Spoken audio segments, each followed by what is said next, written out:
Alright guys, welcome to day 4 of your calisthenics program. Today we're going to be going back to some pull-ups, but we're going to be doing some jumping negatives today. We're doing 10 reps and we're going to try and get a 5-second negative. So jumping up as high as you can, 5 seconds on the way down, or as long as you can hold it basically. If you can only do 2-3 seconds, that's perfectly fine. Remember, you're coming down as deep as you can, bend the legs and you're jumping up.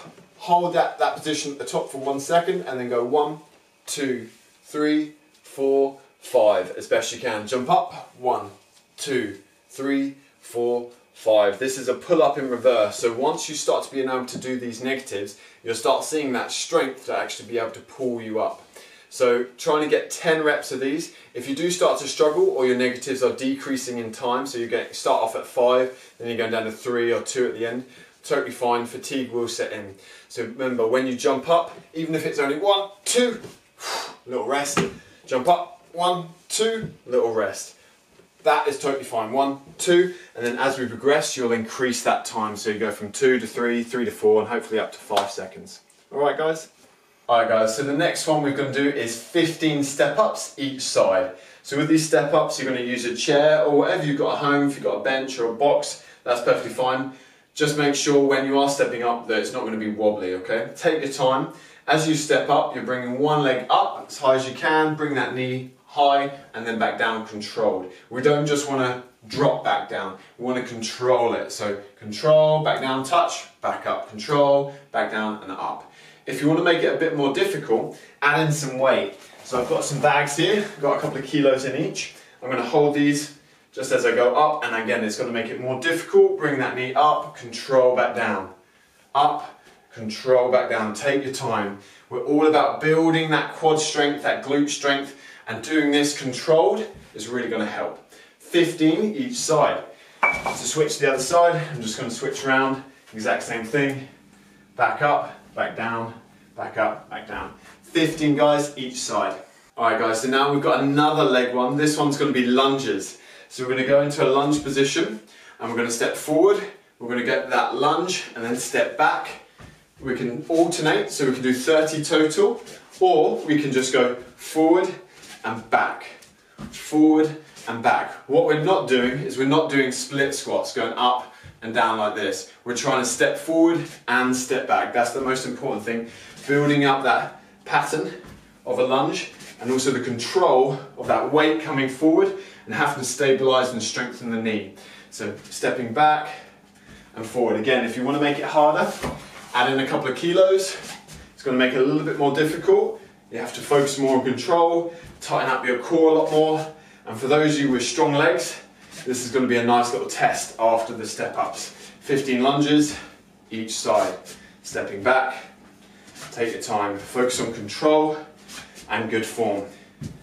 If you don't know where to lunge to, guys, try and start off in this position. So your legs are right angles, right angle here, right angle behind. Get that toe up, and then I'm going to step up and push back. Same position, push back. If you start on the floor where you want to the angle that you want to get, that's going to give you the ideal lunge position. So give that one a little go at home. Alright guys, so now we've got 15 rows. Same as before, we're going to be doing banded rows, or you can do this if you have weight.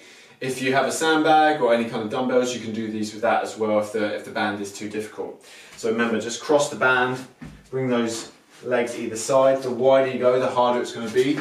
Keep my back nice and straight, form nice and good, like I'm about to do a deadlift, and I'm squeezing up, back down, control. Squeezing up, back down.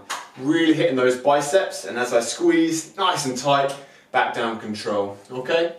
Once I've done 15, rest. If those are, like I said, the band is too tight, we can always get you a lighter one, or just keep that form. I've got my weights here, so I'm going to get these rows with the weight. Right the way up, back down. Right the way up, take the time. Trying to get 15 good quality reps. When we're building strength, nice controlled movements is going to be really good. When we're building power, we want to get speed. But when we're building strength, especially for calisthenic stuff, nice controlled is better. Alright guys, so now we're going to be doing tricep dips, 15 tricep dips. The most important thing with this is the form with the legs and the angle of the arms. Like we said before, you guys probably know, have seen me say this, when we do tricep dips, what we don't want is those arms staying straight, because then I'm just using my legs. This is a leg press. My arms are staying straight, although I'm doing a similar type of movement to a tricep dip, okay? Most important thing is that we get the angle of the arms. So we're trying to go down and get that right angle here. So as we go down, we're looking for that right angle. The deeper you can go, the better. Control, pushing all the way up, trying to get a lockout of that arm. So the arm's totally locked, and then we come down, hold it, back up. We're going to get 15 tricep dips with a 2-second pause. So we're going down, 1, 2, push up. Down, 1, 2, push up. Again, if you want to make it easier, bend the legs. Down, 1, 2, push up. If this is too easy, by the time you get to 10, 12, you're not even feeling it, make it a little bit harder by straightening the legs. So, keeping those legs super straight, super locked, or put one leg over the other. Control, 1, 2, 1, 2, all the way up. If you want to make it even more harder, add on some weights onto your chest, or your lap, sorry. And same thing, we come up and down, 1, 2, 1, 2. If you can do 15, keep adding on weights. If you want to feel that burn, probably around 10, 11, 12, and then push through those last couple with a little bit of a burn, okay? If you're not feeling it and you feel like you can do those fairly easy, add on weight, make the legs straight. If it's still easy, add on more and more weight, okay? Keep that 2-second pause, guys.